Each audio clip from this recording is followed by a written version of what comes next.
What if I told you that Jesus Christ is mentioned in over 40 ancient sources, more than Emperor Tiberius himself, yet most people have never seen this evidence? In the next few minutes, you'll discover proof from Roman officials, Jewish historians, and even Jesus' enemies that will completely change how you see history. This isn't just religious belief. These are documented facts that have been hidden in plain sight. The Gospels are amongst the most important testimonies confirming Jesus' existence. Though often perceived as religious texts, they also have enormous historical value. They were written relatively quickly after Jesus' death, within 30 to 60 years, which in the context of antiquity is an extraordinarily short period. What makes them exceptional is their consistency with the historical and cultural realities of 1st century Palestine. As historian Craig Blomberg notes, the Gospels are amongst the best preserved ancient texts, and their content reflects the reality of those times. Each of the 4 Gospels speaks of Jesus' life, teachings, death, and resurrection, and the differences in their narratives indicate independent sources, which only increases their credibility. It's like 4 people writing about the same event, each from their own perspective. Differences in details don't weaken the message, but strengthen it. Even historians are skeptical of supernatural elements, like Bart Ehrman, acknowledge that the Gospels contain authentic information about Jesus as a historical figure. The Gospels are something more than just religious texts. They are testimonies that have survived centuries to tell of a man whose life changed the course of history. They are proof that words, written, transmitted, and preserved, have the power to endure and influence successive generations. The oldest records concerning Jesus are the letters of St. Paul, written about 20 years after his death, an extremely short time in the realities of antiquity. The traditions about Jesus that Paul cites reach back to an even earlier period, probably a few years after his death. These traditions are amongst the oldest testimonies of Christianity. Paul, though he didn't know Jesus personally, based his teachings on accounts from eyewitnesses such as Peter or James, his disciples. In his letter to the Galatians, he mentions meeting with them, which confirms his access to people who knew Jesus firsthand. In his letters, Paul repeatedly refers to Jesus as a historical figure, writing about his death on the cross and resurrection. Christ died for our sins according to the scriptures, was buried, and rose again on the 3rd day. Paul's letters were directed to Christian communities that already existed, which shows that faith in Jesus spread very quickly. As historian N.T. Wright observes, the fact that Paul writes to developed communities in such a short time after Jesus' death testifies that faith in Jesus as the Messiah was already well established. These letters are proof of how quickly and deeply Jesus' teachings influenced people, being a living and dynamic part of the first Christians' lives. Evidence for Jesus' existence doesn't come exclusively from Christians. One of the most important non-Christian testimonies is the account of Flavius Josephus, a Jewish historian from the 1st century. In his book, Antiquities of the Jews, Josephus wrote, "At this time there lived Jesus, a wise man, if indeed one ought to call him a man. For he performed surprising deeds, and was a teacher of such people as accept the truth gladly. He won over many Jews and many of the Greeks. He was the Christ." Though some scholars, like John Dominic Crossan, suggest that this passage may have been partially altered by Christian copyists, most scholars agree that Josephus did indeed write about Jesus, though perhaps in a less enthusiastic tone. Historian Louis H. Feldman, an expert in Josephus' writings, emphasizes, "There's no reason to doubt that Josephus mentioned Jesus, even if some passages were later modified." Josephus' account is valuable because it comes from someone who wasn't a Christian, yet still confirms Jesus' existence. Josephus also mentions Jesus in another passage, referring to James, whom he calls the brother of Jesus, who was called Christ. Such testimonies show that Jesus wasn't merely a figure from Christian stories, but someone who exerted a strong influence on people of his times. Another independent testimony confirming Jesus' existence is the account of Tacitus, a Roman historian from the 2nd century. In his work, Suaki, Annals, written around 116 AD, Tacitus describes the persecution of Christians during Nero's reign and mentions, Christ, from whom the name Christian is derived, suffered the extreme penalty during the reign of Tiberius at the hands of the procurator Pontius Pilate. Tacitus, as a Roman senator and historian, had no interest in promoting Christianity, which he called a pernicious superstition. His words are, however, one of the most important independent confirmations of Jesus' existence.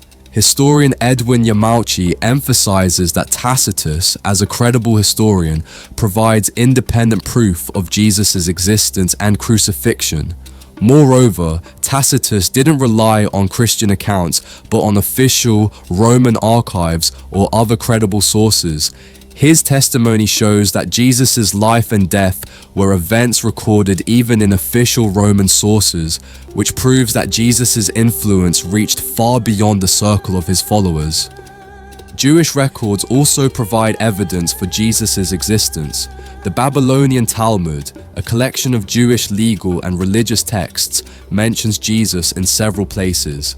In the tractate Sanhedrin we read, "On the eve of Passover, Yeshu was hanged.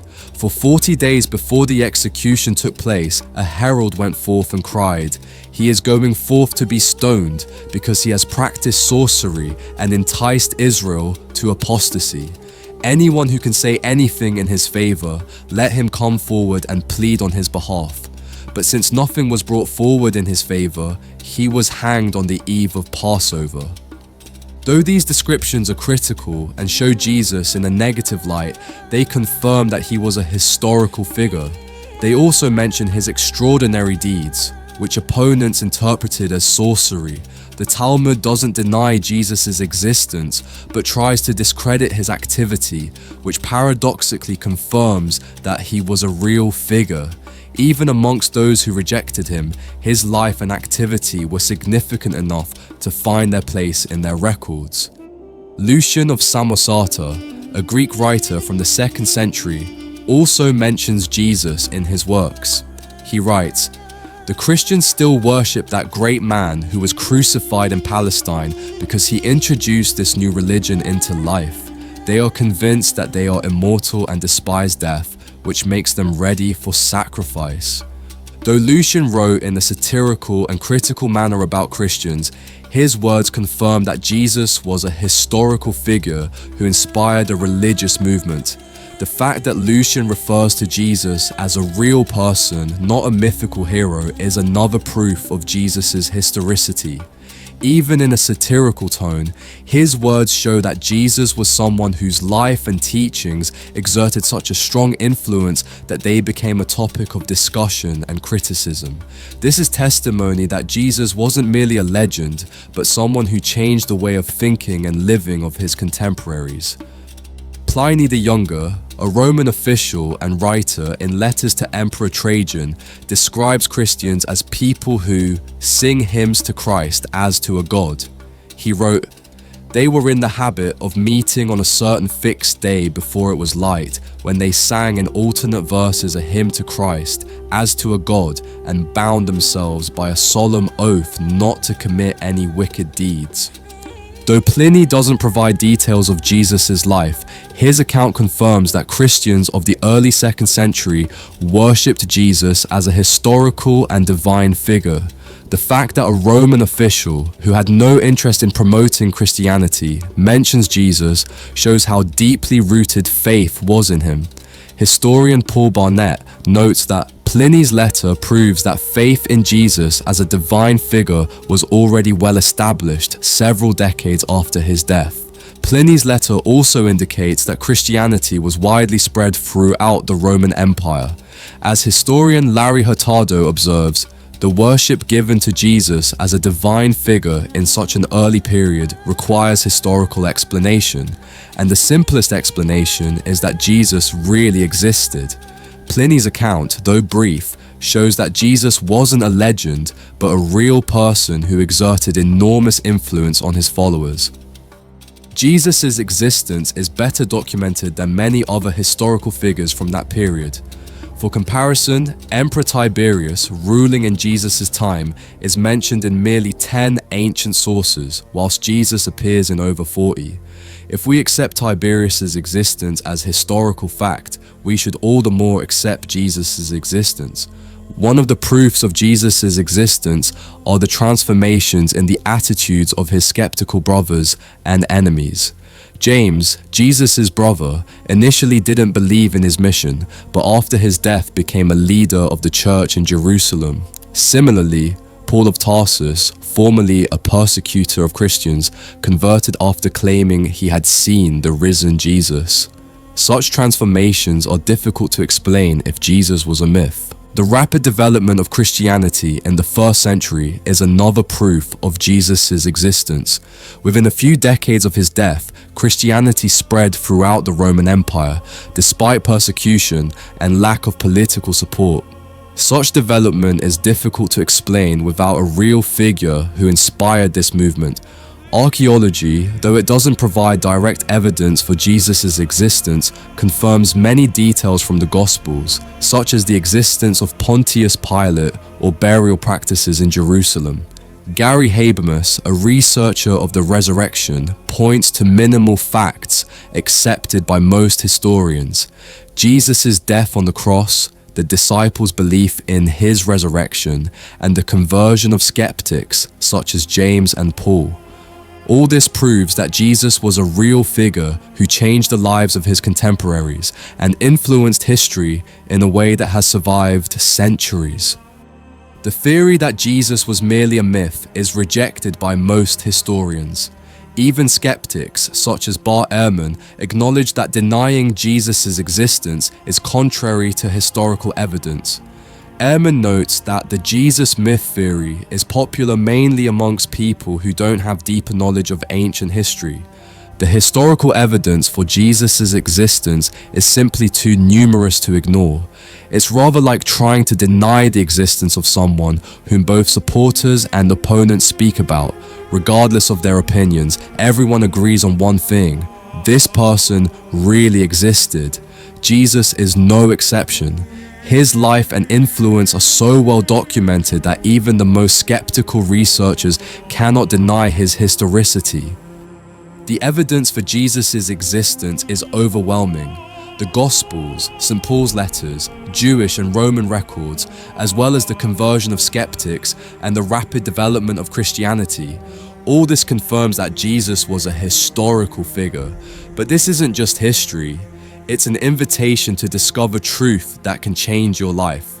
Jesus of Nazareth not only existed, but also influenced the course of history and the hearts of millions of people. His life, death, and resurrection carry a message of hope, love, and redemption. Will you allow this truth to speak to you as well? I encourage you not to stop at knowledge, but to search deeper. Discover who Jesus can be for you.